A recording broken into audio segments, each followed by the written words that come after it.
United Nations, AP, country after country, from Europe's economic powerhouse to a tiny Pacific island nation, had lined up to lash out at Russia's invasion of Ukraine and urged support for a UN resolution demanding an immediate halt to Moscow's offensive and withdrawal of all Russian troops.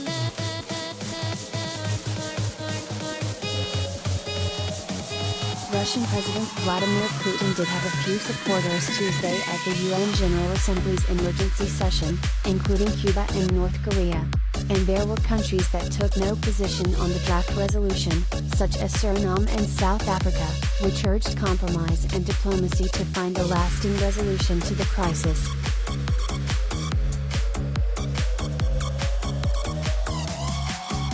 The 193-member General Assembly scheduled a vote on the resolution for Wednesday afternoon after hearing 120 speeches.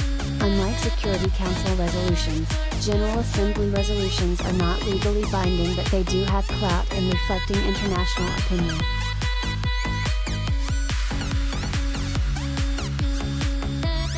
The final 10 speakers Wednesday morning include a late addition, Russian ally Belarus. Its representative will address the world body just before the United States and is virtually certain to support Moscow's invasion. The draft resolution deplores the involvement of Belarus in this unlawful use of force against Ukraine and calls for it to comply with its international obligations.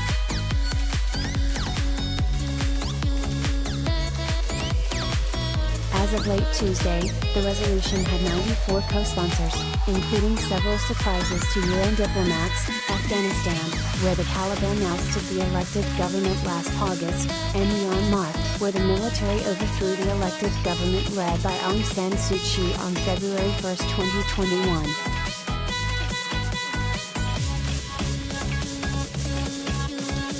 In speaking in favor of the resolution Tuesday, Palau's UN ambassador, Ilan Azai, told the Assembly that Ukraine and Palau have little in common. One is a large post-Soviet state in Eastern Europe and the other is a small, blue ocean state.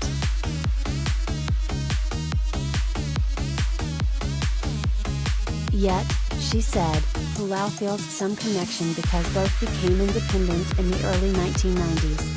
And so, it hasn't escaped us, that if the turns of fate had one of our former colonizers act with the aggression of Russia towards us, citing the justification of historical unity, it would have been our people who would be suffering the atrocities of war we are seeing in Ukraine today.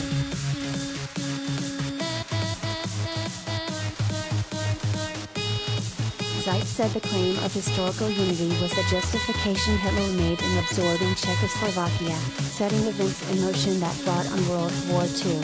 Thus, history has shown us that we simply cannot make concessions to an aggressive power in order to avoid conflict, she said.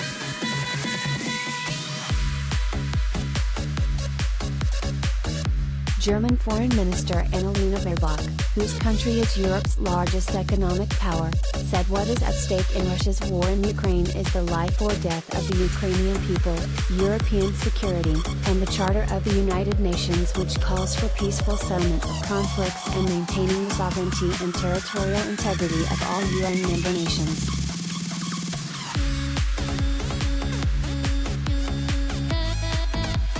Baerbock, who flew to New York to address the Assembly's first emergency special session in decades, lashed out at Russian Foreign Minister Sergei Lavrov, saying he was guilty of telling blatant lies to the UN Human Rights Council earlier Tuesday by arguing that Russia is acting in self-defense to protect Russian speakers in Ukraine and has sent its troops as peacekeepers.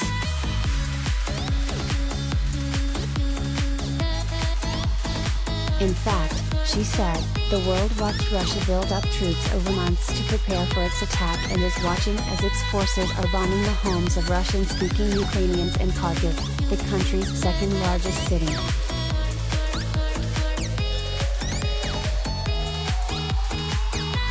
Mr. Lavrov, you can deceive yourself, but you won't deceive your own people, Baerbock said.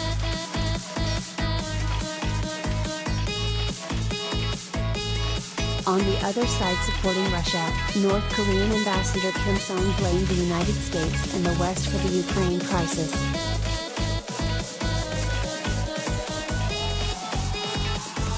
He He said that in defiance of Russia's reasonable and just demand to provide it with legal guarantees for security, they have systematically undermined the security environment of Europe by becoming more blatant in their attempts to deploy attack weapon systems while pursuing NATO's eastward expansion.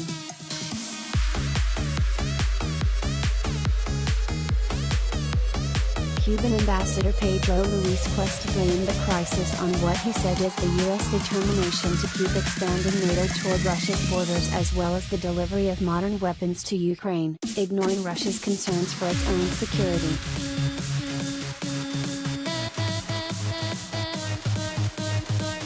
Cuesta said the draft resolution suffers from lack of balance and doesn't begin to address the concerns of both parties or the responsibility of those who took aggressive actions which precipitated the escalation of this conflict.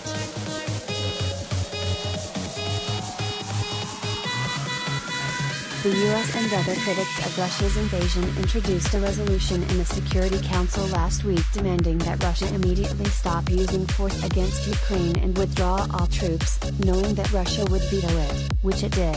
The vote was 11-1, with China, India and the United Arab Emirates abstaining, showing significant but not total isolation for Russia.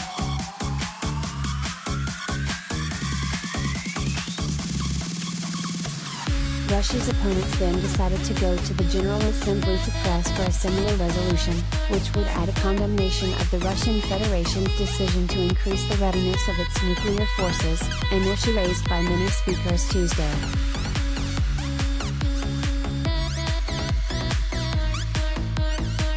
Ambassador Brian Wallace of Jamaica told the Assembly that as a small state we see too clearly the threat of war and the disruption to people's lives.